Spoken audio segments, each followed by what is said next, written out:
घना जंगल और चारों ओर ऊंचे ऊंचे पेड़, जिनकी शाखाओं से धूप की हल्की किरणें छन कर जमीन पर गिर रही थीं। चारों दोस्त, प्रिंस, सिया, गौरव और नेहा, हैरानी से चारों तरफ देख रहे थे। नेहा कांपती आवाज में बोली, ये हम कहाँ आ गए? ये तो असली जंगल लग रहा है। सिया ने चारों तरफ देखा, फिर धीमे स्वर में कहा, पर हम तो हवेली के तहखाने में थे, ये कैसे संभव है? अचानक बोर्ड उनके सामने जमीन पर प्रकट हो गया। उस पर चमकते अक्षर उभरे। पहला पड़ाव है, जंगल का राजा, उससे बचो वरना खेल यहीं खत्म। गौरव ने घबरा कर कहा, जंगल का राजा यानी शेर? जैसे ही उसने ये कहा, झाड़ियों के पीछे से एक गूंजती हुई दहाड़ आई।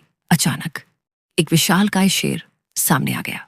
उसकी आंखें लाल चमक रही थीं और उसके पंजे इतने बड़े थे कि जमीन पर गहरे निशान पड़ रहे थे। सिया चिल्लाई, भागो! चारों दौड़ पड़े, लेकिन शेर उनकी ओर तेजी से बढ़ रहा था। प्रिंस ने पासा उठाया और जोर से फेंका।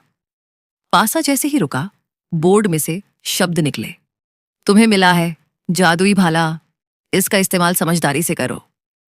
प्रिंस के हाथ में चमकता हुआ भाला आ गया। उसने शेर की ओर तान कर कहा, हमें कुछ नहीं होगा जब तक हम साथ हैं। शेर ने छलांग लगाई। तभी गौरव ने पास के पेड़ पर चढ़कर बेल काटी और शेर पर फेंक दी। नेहा ने जमीन से बड़ा पत्थर उठाकर शेर का ध्यान भटकाया और सिया ने तेजी से बोर्ड पर फिर पासा फेंका। इस बार लिखा आया, जादुई जाल। सिया ने जैसे ही जाल उठाया, वह अपने आप फैल गया और शेर के ऊपर गिर पड़ा। शेर गरजता रहा, लेकिन जादुई जाल ने उसे काबू कर लिया। बोर्ड पर चमकते अक्षर आए, बधाई हो, तुमने पहला पड़ाव पार किया। अब तुम्हें अगली चुनौती के लिए आगे बढ़ना होगा। चारों ने राहत की सांस ली और आगे बढ़े। जंगल का रास्ता उन्हें एक अंधेरी गुफा की ओर ले गया। गुफा के दरवाजे पर पत्थर की दीवार पर लिखा था, दूसरा पड़ाव, नाग की गुफा, सावधान रहो, हर छाया में झड़ छिपा है। चारों ने एक दूसरे की ओर देखा और धीरे धीरे गुफा में कदम रखा। अंदर घना अंधेरा था। जैसे ही टॉर्च की रोशनी जली, दीवारों पर सैकड़ों सांप फुफकारते दिखाई दिए। सिया डर के मारे चीख पड़ी, इतने सारे सांप। अचानक सबसे बड़ा नाग उनके सामने प्रकट हुआ। उसकी आंखें चमक रही थीं और उसकी फुफकार से गुफा की दीवारें कांप रही थीं। नाग ने गूंजती आवाज में कहा, यहां से बाहर निकलना है तो मेरी पहेली का जवाब दो, वरना तुम यहीं सदा के लिए बंद हो जाओगे। फिर उसने पहेली पूछी, वह कौन सी चीज है जो टूटे तो आवाज नहीं करती? चारों कुछ देर सोचते रहे। गौरव पसीना पोंछते हुए बोला, ये तो मुश्किल है, कहीं गलत हुआ तो? तभी नेहा ने आत्मविश्वास से कहा, मुझे जवाब पता है। जवाब है खामोशी। नाग की आंखों में एक रहस्यमयी चमक आई।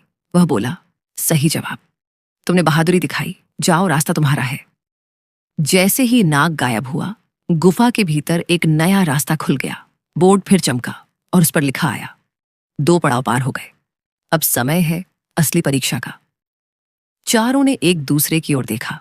उनके दिल तेजी से धड़क रहे थे, लेकिन आंखों में हिम्मत की चमक थी।